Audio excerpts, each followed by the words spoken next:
Sumiklab ang sunog sa Baseco compound sa Manila kanina magtatanghali. Isang bata po ang nasawi. Mahigit 50 pamilyang nawala ng tirahan. Nakatutok si Darlene Kai.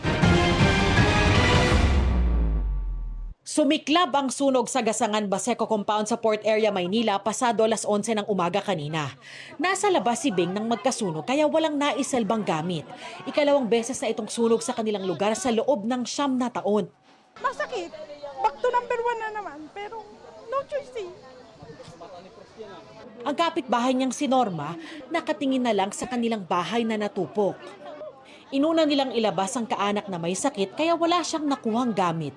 Doon na sa taas yung sunog, ang laki-laki na, natakot na akong pumasok sa bahay. Lumabas na lang ako, nataranta na ako, hindi ko na nakuha lahat ng mga importante. Bumalik na ako dito sa tindahan. Wala akong nasalba kahit isa. Wala pang 10 minuto, itinaas ng Bureau of Fire Protection Manila sa ikatlong alarma ang sunog dahil sa bilis ng paglaki nito. Dahil po doon sa ating hangin kanina, pabago-bago po yung shift ng hangin.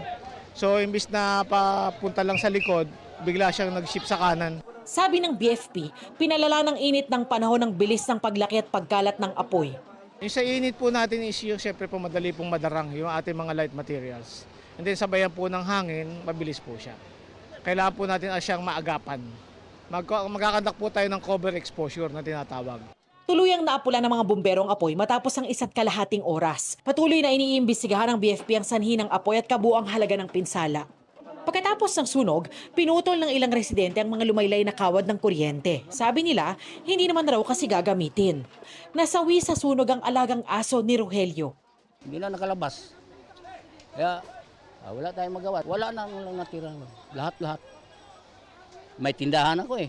Sunog lahat. Kung may tulong lang sa gobyerno, yun lang ang ano namin. Makatayo pa ba kami ulit ng bahay? Pansamantalang mananatili sa Baseco Evacuation Center ang mahigit 50 pamilyang nawala ng tirahan. Darlene Kai, nakatutok, 24 oras.